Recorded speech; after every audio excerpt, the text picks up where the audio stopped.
Hello friends, welcome to my YouTube channel. Friends, today I'm discussing the explanation of phases of compiler. Okay, तो compiler design में जो phases होते हैं वो काफ़ी इंपॉर्टेंट है। इससे क्वेश्चनिंग काफ़ी पूछी जाती है आपके गेट में, एनटीए नेट में, और आपका केवीएस, एनवीएस, टीजीटी, पीजीटी के पॉइंट ऑफ व्यू से भी इम्पॉर्टेंट है। और आपके इसरो या फिर आपका बीईएल, भारतीय इलेक्ट्रॉनिक्स लिमिटेड का पेपर होता है, उसमें भी इस प्रकार के क्वेश्चन पूछे जाते हैं। टोकेनाइजिंग, इस सिमेंटिक एनालिसिस, इस प्रकार के, ठीक है, क्वेश्चंस। तो इसको आज हम एक्सप्लेन करते हैं, फेजेस ऑफ कंपाइलर। ओके, तो सबसे पहले हमारा सोर्स कोड होता है, ठीक है, सोर्स कोड।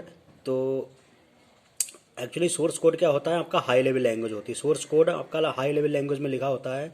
तो हम एक एग्जांपल के को लेके एक्सप्लेन करते हैं। A equal to X plus Y into Z, ये आपकी हाई लेवल लैंग्वेज में इंस्ट्रक्शन लिखा हुआ है। तो इसको हम मशीन लेवल लैंग्वेज में कन्वर्ट करके दिखाते हैं टारगेट कोड में, ठीक है। तो ये हमारा हाई लेवल लैंग्वेज है। इसको लेक्सिकल एनालिसिस से पास किया हमने। पहला फेज आता है फिर लेक्सिकल एनालिसिस। तो लेक्सिकल एनालिसिस इसको टोकेनाइजिंग कर देता है, ठीक है, टोकन में कन्वर्ट कर देता है। तो ए को मैंने आईडी 1 में ब्रेक कर दिया और इक्वल टू आपका ऑपरेटर यही लगा रहा, और एक्स को मैंने आईडी 2, वाई को आईडी 3 एंड जेड को आईडी 4 डिनोट कर दिया, ठीक है। ये टोकन्स में कन्वर्ट कर दिया। इसके बाद हमारी सिमेंटिक एनालिसिस इसी में यूज हो जाता है, जो कि इसको एक सिस्टमेटिक वे में अरेंज कर देता है। उसके बाद आता है आपका सिंटेक्स एनालिसिस, ठीक है, यानी सिंटेक्स ट्री बनेगी। तो सिंटेक्स ट्री आप देख सकते हो, इसको मैंने क्या किया है, S tends to E oblique में I D equal to E, इससे ब्रेक कर दिया, और E equal to E plus T oblique में टी, और T tends to T into F, यानी और ऑब्लिक में एफ, और एफ से हमने आई डी जनरेट कर लिया। तो सिंटेक्स ट्री इसकी देखिए ध्यान से, S tends to I D 1 equal to I equal to E, इन 3 पार्ट्स में ब्रेक कर दिया, ये वाला रूल लगा दिया, ठीक है। उसके बाद ई को हमने ब्रेक किया है ई प्लस ई से, ई प्लस टी से, सॉरी, ई प्लस टी से, ई को ब्रेक किया है ई प्लस टी से, ठीक है, ये हमारा टी है। और ई को हमने फिर ब्रेक किया है टी से, तो ई को टी से यहाँ से ब्रेक कर सकते हैं, ये ई से, ये वाला टी, ठीक है। और टी को एफ से, टी को हम एफ से डिनोट कर सकते हैं, यहाँ से देखिए, और एफ को आईडी 2 से, ठीक है, क्लियर। तो एफ को हम आईडी, ये लास्ट में आ गई, जो भी रिस्पेक्टेड हो उसमें ब्रेक कर सकते हो। उसके बाद प्लस ऐसे ही ऑपरेटर रहा, फिर टी टी हमारा ब्रेक हुआ है टी इंटू एफ में, तो टी इंटू एफ पहुंच गया, टी को एफ में, एफ आईडी में, ऐसे ही एफ आईडी भी पहुंच गया। तो ये हमारा फाइनली सिंटेक्स बन गया, syntax tree ID 1 equal to ID 2 plus ID 3 into ID 4। तो ये हमारी जो पास ट्री कह सकते हो इसको, या सिंटेक्स ट्री कह सकते हो, ठीक है। तो ये सिंटेक्स ट्री बन गया, ओके। इसके बाद आपका आता है next phase, intermediate code generation, यानी आईआर, ठीक है। तो इंटरमीडिएट कोड जनरेशन में हमने क्या किया, मुझे ये जनरेट करना है ID 1 equal to ID 2 into ID 2 plus ID 3 into ID 4, ठीक है, इस फॉर्मेट में। ये आप कह सकते हो ये A equal to X plus Y into Z, ठीक है। तो सबसे पहले y इंटू जेड हमें करना है, तो हमने एक टेम्परेरी वेरिएबल ले लिया t1, उसमें स्टोर कर लिया y इंटू जेड, ठीक है।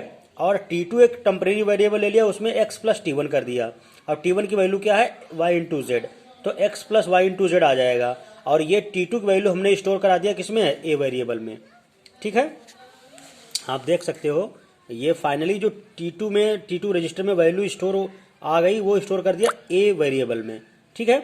और ये आपका इस प्रकार से ये बन गया इंटरमीडिएट कोड जनरेशन, ये इंटरमीडिएट कोड आपका हो गया, ओके। आई थिंक आपको अच्छे समझ में आ गया होगा। y इंटू जेड की वैल्यू हमारी t1, यानी t1 टेम्परेरी वेरिएबल में है, और t2 टेम्परेरी वेरिएबल में x प्लस t1 है। इसका मतलब है x plus Y into Z t2 में स्टोर हो गया, और t2 को हमने असाइन कर दिया a वेरिएबल को। तो ये फाइनली हमारा a equal to X plus Y into Z a variable में आ गया, ओके। नेक्स्ट आपका है कोड ऑप्टिमाइजेशन। तो कोड ऑप्टिमाइजेशन में हम क्या करेंगे, कम से कम रजिस्टर्स को यूज करेंगे। तो हमने t1 वेरिएबल में किया है y इंटू जेड की वैल्यू स्टोर, और a में असाइन कर दिया x प्लस t1 की वैल्यू, ठीक। तो इसका मतलब है a equal to X plus Y into Z a1 में, a में स्टोर हो गया यहीं पे, ठीक है। तो ये हमारा कोड ऑप्टिमाइजेशन है। मिनिमम रजिस्टर्स की हेल्प से हमने ये कोड को इवेल्युएट कर लिया, और ये आपका फिर target code generator next phase है टारगेट कोड जनरेटर। तो यहाँ पे असेंबली कोड लिखा जाता है। जैसे देखिए हमें A equal to X plus Y into Z evaluate करना है। तो सबसे पहले क्या किया, MUL मल्टीप्लाई ऑपरेशन कॉल किया। R1 रजिस्टर में y into Y comma Z की वैल्यू मल्टीप्लाई होकर R1 में स्टोर हो जाए। उसके बाद ऐड R2 के साथ, यानी R2 रजिस्टर में x के साथ R1 ऐड हो जाए, और R1 में क्या है, y इंटू जेड की वैल्यू। इसका मतलब है R2 रजिस्टर में हमारे पास x plus Y into Z की वैल्यू आ गई है। अब R2 रजिस्टर को A में मूव करा दें, तो A इक्वल टू आपका x plus Y into Z, ये यहाँ पे पूरा रिजल्ट आ जाएगा। तो ये आपका ऑब्जेक्ट कोड है, ठीक है। ये असेंबली लैंग्वेज है और असेंबलर इसको कन्वर्ट करके मशीन लैंग्वेज में कन्वर्ट कर देता है, ठीक है। तो असेंबलर आपका एक प्रकार का ट्रांसलेटर है जो लो लेवल लैंग्वेज यानी असेंबली लैंग्वेज को मशीन लैंग्वेज में कन्वर्ट करता है, 0-1 में कन्वर्ट कर देता है, ठीक है। तो ये आपका ऑब्जेक्ट कोड हो गया, क्लियर।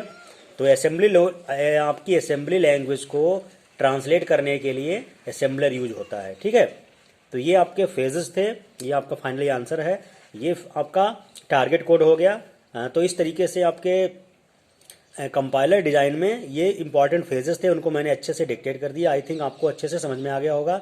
ये अपने फ्रेंड्स को शेयर कर देना, क्योंकि बहुत से स्टूडेंट्स यूनिवर्सिटी एग्जाम की प्रिपरेशन कर रहे होंगे, उसमें ये लॉन्ग क्वेश्चन पूछा जाता है ऑब्वियसली, ठीक है।